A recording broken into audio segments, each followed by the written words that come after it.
Hello and welcome to a special abbreviated weekend edition of Spooky Tales with Steve the Cat. We're just going to take a couple of minutes here to talk about Army of the Dead, which just premiered on Netflix this weekend, so we're going to talk about our first impressions of that movie a little bit. There you can see some of the promotional artwork. Let's go to Steve's notebook and see what he thought. So, the film profile for tonight's movie is Army of the Dead. There you see the poster right there. This is a zombie heist movie that was just released on May 21st, 2021. So as I'm recording this, it just hit the airwaves about 24 hours ago. This is directed by Zack Snyder of DC Cinematic Universe fame and others. And the cast includes Dave Bautista, Ella Purnell, Omari Hardwick, Ana de la Reguera, Theo Rossi, Matthias Schweighofer, and many others, and I apologize for those names that I am sure I mispronounced.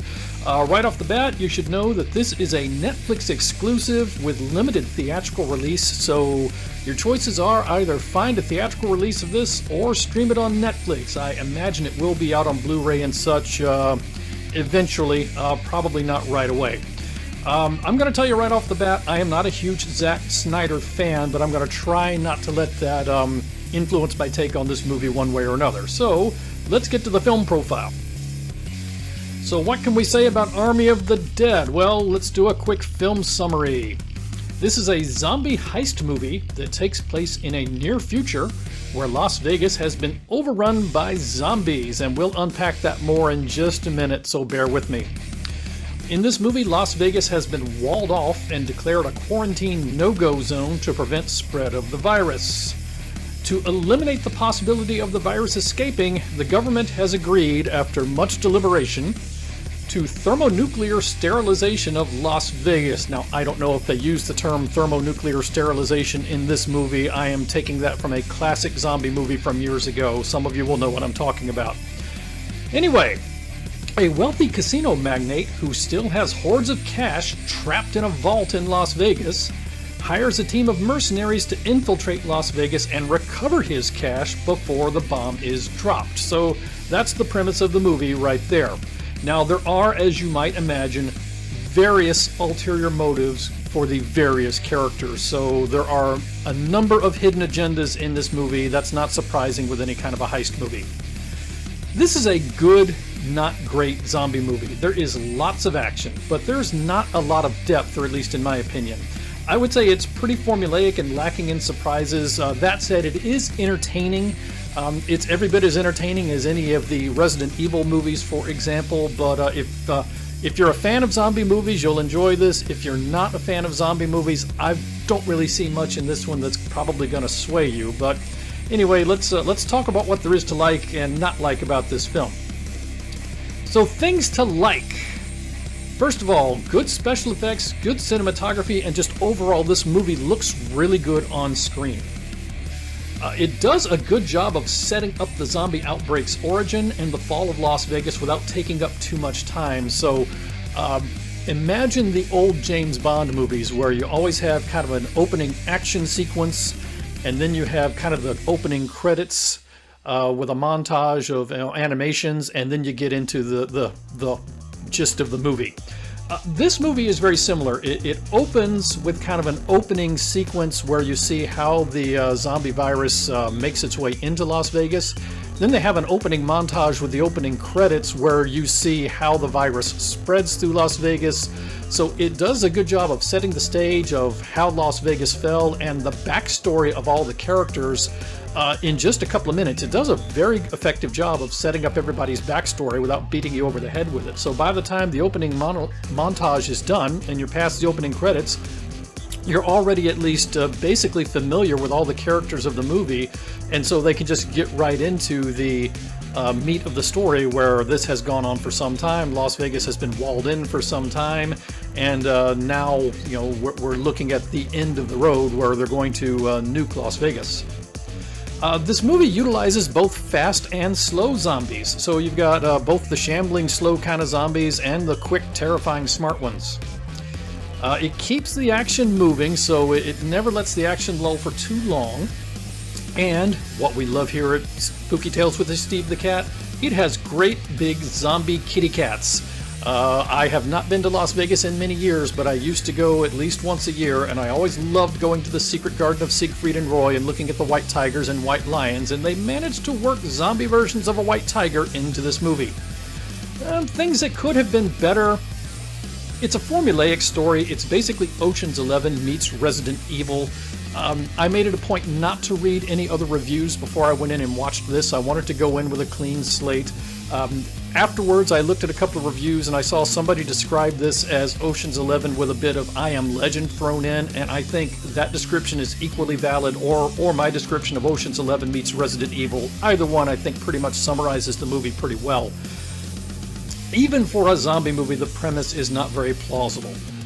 Yeah, we're going to go into a zombie-infected area to get a casino magnate's cash. It's not a real convincing storyline, and it's not surprising to find out that there's more to it than that. And, I'm fine with that. It would have been better if the mercenaries had scratched their heads a little bit and at least said, there's got to be more to this than that, so keep your antenna up.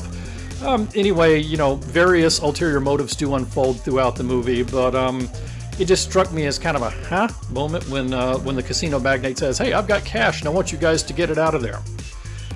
There is an assortment of very predictable characters. If you had told me beforehand to make a list of what you think the character lineup's going to look like for this movie, I would have hit it pretty closely.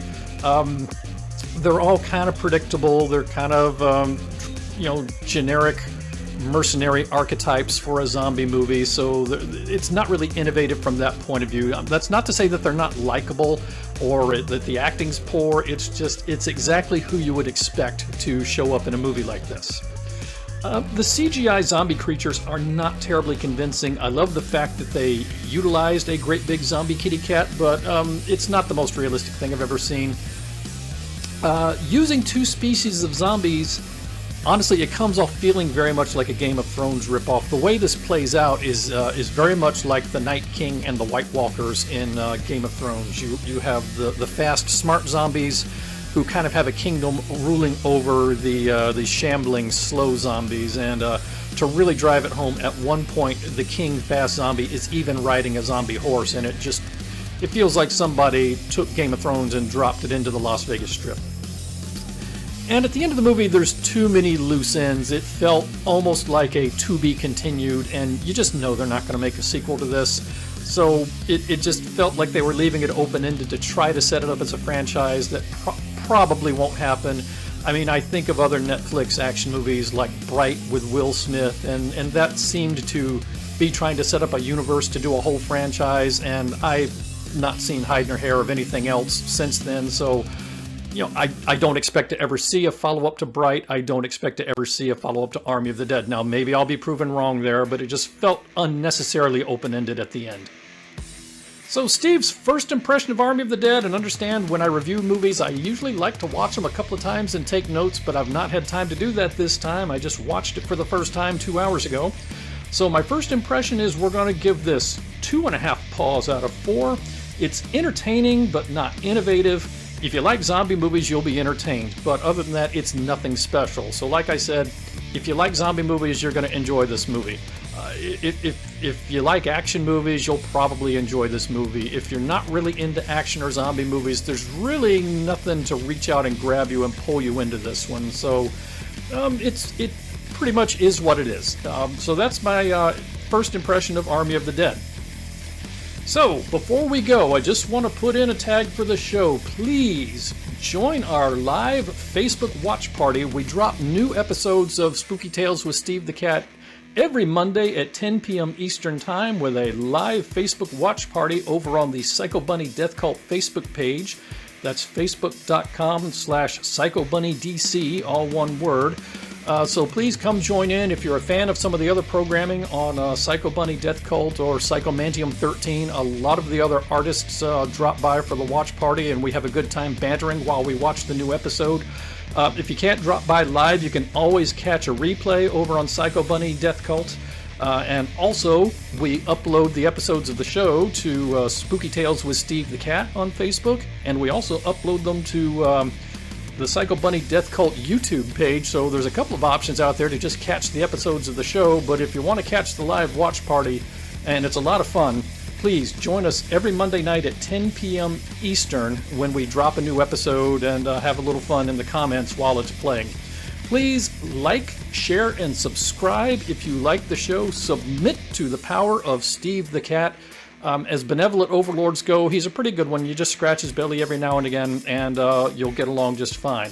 Anyway, that's all for now. Hope you've enjoyed this. Have a great weekend. We'll see you again Monday night. Bye-bye.